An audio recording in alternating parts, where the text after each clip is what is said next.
Hello friends, स्वागत है आप लोगों का अपने ही यूट्यूब चैनल स्मार्ट स्टडी में।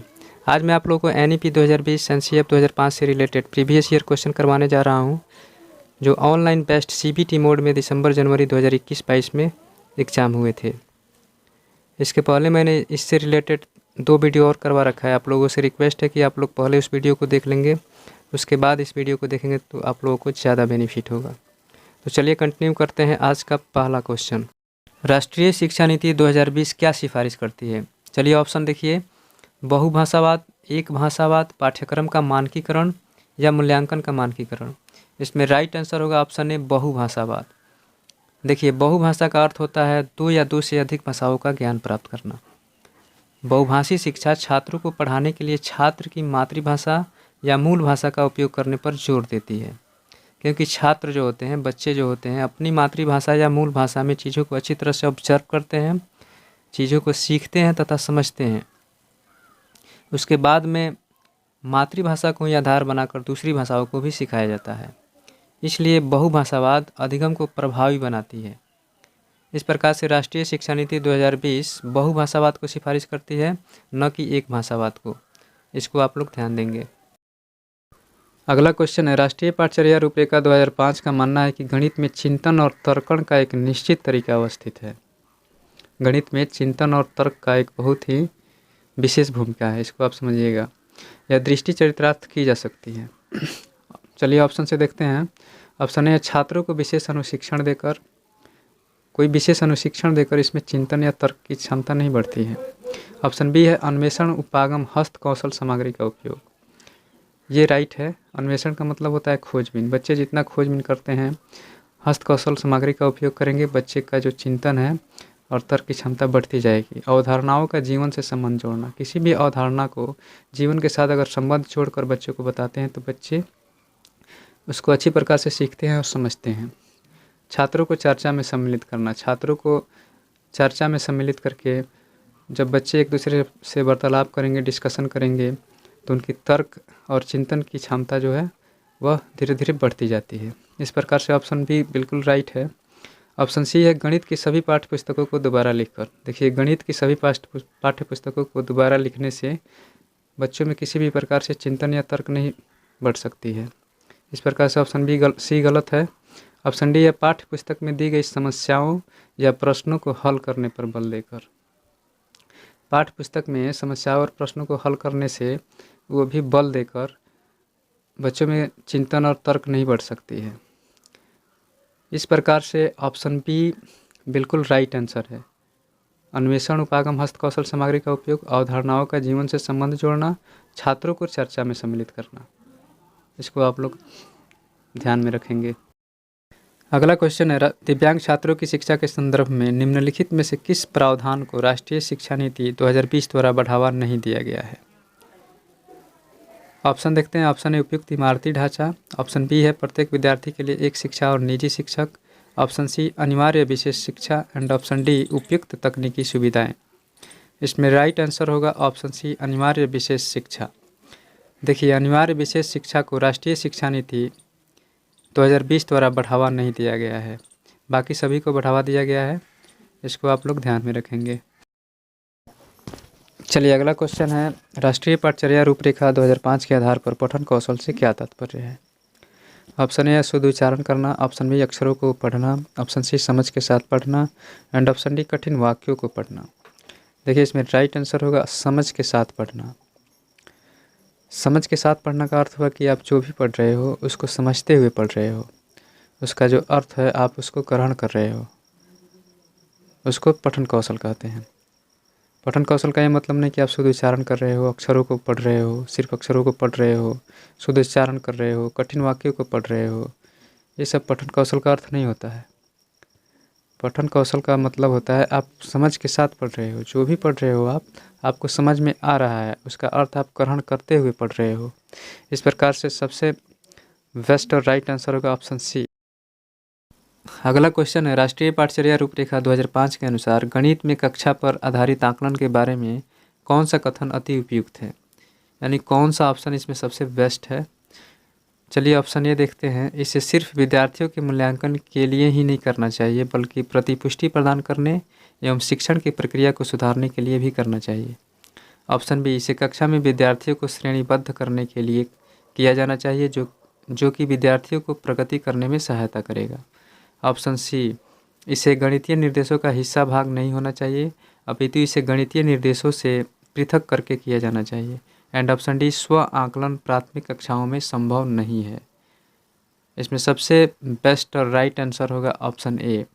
इसे सिर्फ विद्यार्थियों के मूल्यांकन के लिए ही नहीं करना चाहिए, बल्कि प्रतिपुष्टि प्रदान करने यानी कि फीडबैक भी प्रदान करना चाहिए एवं शिक्षण की प्रक्रिया को सुधारने के लिए भी करना चाहिए। और शिक्षण प्रक्रिया के दौरान जो भी समस्याएं उत्पन्न हो रही हैं उसको भी सुधारने के लिए करना चाहिए। इस प्रकार से सबसे बेस्ट आंसर होगा ऑप्शन ए। अगला क्वेश्चन है, राष्ट्रीय पाठचर्या रूपरेखा 2005 के अनुसार गणित पाठचर्या के महत्वपूर्ण लक्षण रूपक हैं। चलिए ऑप्शन से देखते हैं। इससे महत्वाकांक्षी एवं सुसंगत होना चाहिए। ऑप्शन बी है, इसे क्रियाकलाप गतिविधियों पर केंद्रित होना चाहिए। ऑप्शन सी, इसे अधिक संख्या में योगात्मक आकलन को सम्मिलित करना चाहिए। ऑप्शन डी, इसे समझ बोध से अधिक क्रियाविधि एवं सूत्रों के ज्ञान पर बल देना चाहिए। इसमें राइट आंसर होगा option C, A and B. तो चलिए ए एंड बी ऑप्शन को देखते हैं। इसे महत्वाकांक्षी एवं सुसंगत होना चाहिए, बिल्कुल राइट है। महत्वाकांक्षी का अर्थ होता है बड़े बनने की इच्छा, यानी बड़ा बनने की इच्छा रखने वाला, उच्च अभिलाषी होने वाला, उच्च आकांक्षी होने वाला। एवं सुसंगत होना चाहिए, और सुसंगत भी होना चाहिए, उचित होना चाहिए, स्पष्ट होना चाहिए। इस प्रकार से ऑप्शन ए बिल्कुल राइट है। ऑप्शन बी है, इसे क्रियाकलाप गतिविधियों पर केंद्रित होना चाहिए। देखिए, बच्चे जितना करके सीखते हैं, क्रियाकलाप जितना अधिक करते हैं, चीज़ों को अच्छी तरह से समझते हैं, सीखते हैं और उससे इंटरेस्टेड होते हैं। गतिविधियों पर केंद्रित होना चाहिए। बच्चे जितना गतिविधियाँ करेंगे, बच्चों से जितना गतिविधियाँ करवाया जाएगा, बच्चे उतना उसके प्रति आकर्षित होंगे, उसको अच्छी तरह से समझेंगे, ऑब्जर्व करेंगे, जिससे बच्चों का अधिक से अधिक विकास होगा। इस प्रकार से ऑप्शन बी भी राइट है। ऑप्शन सी है, इसे अधिक संख्या में योगात्मक आकलन को सम्मिलित करना चाहिए। यह बिल्कुल गलत है। अधिक संख्या में योगात्मक आकलन को सम्मिलित नहीं करना चाहिए। ऑप्शन डी है, इसे समझ बोध से अधिक क्रियाविधि और सूत्रों के ज्ञान पर बल देना चाहिए। यह भी बिल्कुल गलत ऑप्शन है। देखिए, समझ बोध से अधिक क्रियाविधि और सूत्रों के ज्ञान पर बल नहीं देना चाहिए। बच्चों को अधिक से अधिक समझाने के ऊपर फोकस करना चाहिए, अधिक से अधिक उनको समझने के लिए उत्सुक बनाना चाहिए, न कि अधिक से अधिक क्रियाविधि और सूत्रों के ज्ञान पर बल देना चाहिए। इस प्रकार से ऑप्शन ए एंड बी बिल्कुल राइट आंसर है। अगला क्वेश्चन है, राष्ट्रीय शिक्षा नीति 2020 के अनुसार मूल्यांकन का उद्देश्य क्या होना चाहिए। चलिए ऑप्शन से देखते हैं। ऑप्शन ए, रटने की क्षमता का परीक्षण। देखिए, बिल्कुल गलत है। रटने के ऊपर कभी भी फोकस नहीं किया जाता है। बच्चों को करके सीखने के ऊपर फोकस किया जाता है, बच्चों को समझने के ऊपर फोकस किया जाता है, उन्हें समझने के लिए उत्सुक बनाया जाता है, न कि रोट लर्निंग की क्षमता का परीक्षण किया जाता है। नेशनल एजुकेशन पॉलिसी 2020 के अनुसार रटने की क्षमता का परीक्षण करना मूल्यांकन का उद्देश्य नहीं होता है। ऑप्शन बी है, पुनरुत्पादन व याद रखने की क्षमता को नापना। देखिए, बार बार दोहराना, ज़रूरत से ज़्यादा किसी चीज़ को बार बार अभ्यास करवाना, याद करने की क्षमता को नापना, ये मूल्यांकन का भी उद्देश्य नहीं होता है। ऑप्शन सी है, बच्चों को सीखने की प्रक्रिया में मदद करना। बिल्कुल राइट है। बच्चों को सीखने की प्रक्रिया में मदद करना चाहिए। बच्चे जो भी सीख रहे हैं, उन्हें सीखने के दौरान जहाँ भी समस्याएं आ रही हैं, जहाँ भी प्रॉब्लम्स क्रिएट हो रहे हैं, उनको ठीक करना होता है। इस प्रकार से ऑप्शन सी बिल्कुल राइट है। ऑप्शन डी है, पूरे देश में बच्चों की तुलना करने के मापदंड बताना। बिल्कुल गलत ऑप्शन है। पूरे देश में बच्चों की तुलना करने के मापदंड बताना। देखिए, किसी भी बच्चे की तुलना नहीं करना चाहिए, कंपैरिजन नहीं करना चाहिए। अगर हम किसी बच्चे से तुलना करेंगे, कहेंगे कि यह बच्चा बहुत तेज़ है इस बच्चे से, यह बच्चा बहुत ही धीमा है, इसे कुछ नहीं आता है, तो इससे बच्चे क्या होते हैं कि हीन भावना से ग्रसित हो जाते हैं। इस प्रकार से किसी भी बच्चे की तुलना नहीं करना चाहिए। इसलिए इसमें सबसे राइट आंसर होगा ऑप्शन सी, बच्चे को सीखने की प्रक्रिया में मदद करना चाहिए। अगला क्वेश्चन है, राष्ट्रीय शिक्षा नीति 2020 पूरे देश के लिए प्राथमिक स्तर पर किस भाषा को निर्देश के माध्यम से प्रस्तावित करती है। चलिए ऑप्शन देखिए। Option A Hindi, option B अंग्रेजी, option C Sanskrit and option C मातृभाषा या घर की भाषा। देखिए इसमें सबसे बेस्ट राइट आंसर होगा ऑप्शन सी, मातृभाषा या घर की भाषा। क्योंकि बच्चे जब जन्म लेते हैं तो उनकी पहली भाषा मातृभाषा या घर की भाषा ही होती है। बच्चों को अपनी मातृभाषा या घर की भाषा पर अच्छी पकड़ होती है, जिससे बच्चों को जो कुछ भी सिखाया जाता है, पढ़ाया जाता है, वे अपनी मातृभाषा या घर की भाषा में अच्छी प्रकार से सीखते हैं और समझते हैं। इसलिए राष्ट्रीय शिक्षा नीति 2020 पूरे देश के लिए प्राथमिक स्तर पर मातृभाषा या घर की भाषा को निर्देश के माध्यम से प्रस्तावित करती है। अगला क्वेश्चन है, पर्यावरण अध्ययन NEP 2020 के अनुसार में अनुभवात्मक सीखने में वृद्धि के लिए शिक्षण शास्त्रीय अभ्यासों का चुनाव कीजिए। चलिए ऑप्शन देखिए। ऑप्शन ए, पर्यावरण अध्ययन की चुनिंदा अवधारणाओं पर ध्यान केंद्रित करना। ये बिल्कुल गलत है। देखिए जहाँ भी ऑप्शन में चुनिंदा दिखाई दे, चुनिंदा एक नेगेटिव शब्द हो जाता है, क्योंकि सिर्फ चुनिंदा अवधारणाओं पर ही ध्यान केंद्रित नहीं करना है, बल्कि हमें सभी अवधारणाओं पर ध्यान केंद्रित करना है। इस प्रकार से ऑप्शन ए जो है, पर्यावरण अध्ययन की चुनिंदा अवधारणाओं पर ध्यान केंद्रित करना, ये गलत है। सिर्फ चुने हुए अवधारणाओं पर ही ध्यान नहीं केंद्रित करना है। ऑप्शन बी है, पर्यावरण अध्ययन के शिक्षण में कला का एकीकरण करना। एकीकरण का मतलब होता है दो या दो से अधिक वस्तुओं को मिलाकर एक रूप दे देना। इस प्रकार से पर्यावरण अध्ययन के शिक्षण में कला का भी एकीकरण होना चाहिए। ऑप्शन सी है, पर्यावरण अध्ययन के शिक्षण में कहानी का एकीकरण करना। ये भी बिल्कुल राइट है। इस प्रकार से option B and C is the right answer. अगला क्वेश्चन है, राष्ट्रीय शिक्षा नीति 2020 का केंद्र बिंदु क्या है। चलिए ऑप्शन देखिए। कठोर पाठ्यक्रम, शिक्षा शास्त्र और मूल्यांकन। देखिए कठोर पाठ्यक्रम नहीं होना चाहिए, हमेशा याद रखिएगा, ये नेगेटिव शब्द है। लचीला पाठ्यक्रम होना चाहिए। इस प्रकार से ऑप्शन ए गलत है। ऑप्शन बी है, बहुविषयकता समग्र शिक्षा। बहुविषयकता और समग्र शिक्षा पॉजिटिव वर्ड है। ये बहुविषयकता और समग्र शिक्षा होनी चाहिए, क्योंकि बहुविषयकता का मतलब है कि मनुष्य की सभी क्षमताओं जैसे बौद्धिक, सौंदर्यात्मक, सामाजिक, शारीरिक, भावात्मक तथा नैतिक को एकीकृत तरीके से विकसित करना चाहिए।